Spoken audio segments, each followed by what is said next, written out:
Alright, we're going to show you the first steps in the corned beef and cabbage. We're going to braise the corned beef. We're going to put the corned beef into a stock pot. We're going to add onions, carrots, celery, garlic and bay leaves, kosher salt, chicken stock,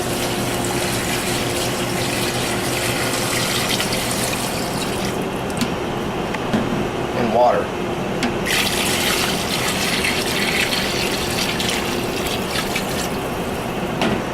I'm going to make sure the corned beef is completely submerged in the water. You're going to put it on medium heat for about 3 to 4 hours until the corned beef is tender. Step 2 is going to be the cabbage. You're going to take the cabbage and quarter it. You want to make sure you leave the core intact.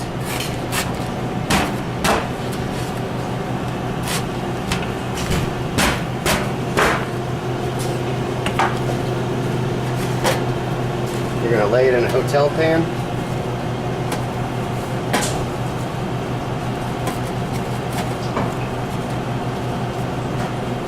You're going to add onion, butter,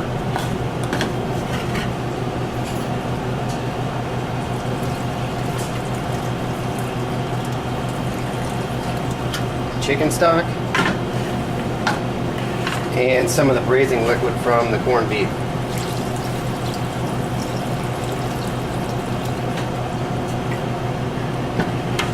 You're going to wrap this with foil, place it in a 350-degree oven for about an hour and a half until the cabbage is tender.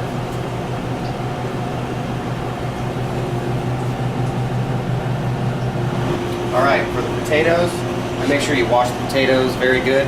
Place them in a pot. You're going to add chicken stock and braising liquid. Make sure the liquid is cold. Add a little salt and pepper. We're going to bring this to a simmer, making sure to not boil the liquid, and you're going to cook them until they're tender. One thing that's going to help you to check the tenderness of the potato is to use a toothpick to stick through with no resistance. So when you remove the cool corned beef, you're going to remove from the liquid.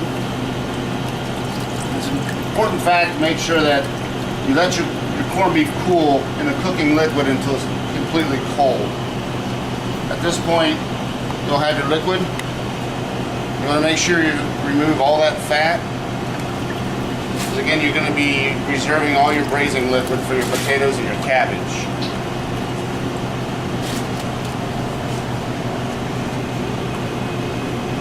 To clean the corned beef, you're going to have a lot of soft fat on the top. You can just kind of rub off with your hand. And what we're looking for is a line that separates the two muscles. With the corned beef, you want to make sure that you can get it to a point where you can cut across the grain, or you're going to have it'll come out very tough. You can see here we got the line of the two muscles. You're just going to take your knife, and you can feel it go right through the fat, kind of pushing and pulling at the same time.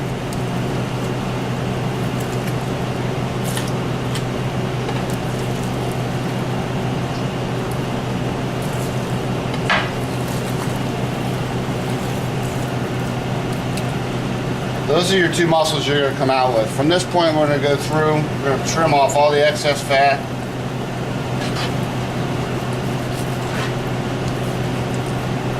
Being careful not to take too much meat with it.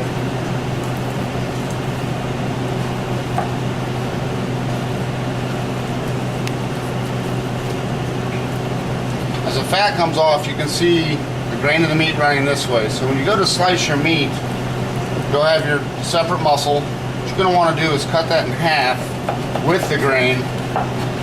That will allow you to slice it into nice slices across the grain.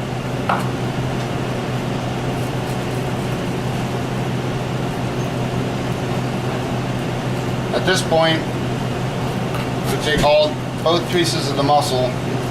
Again, continue to trim some of that fat off.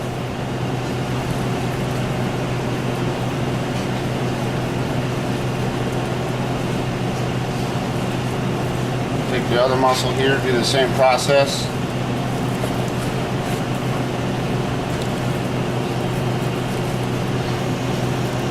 And as you can see, the grain on this muscle runs the opposite direction.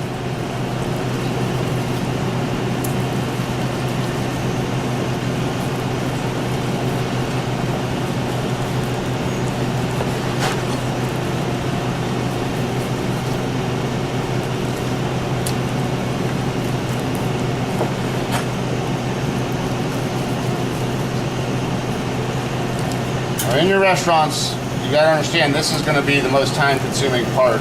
My suggestion would be to make sure that you get all your meat clean and then start to slice and portion.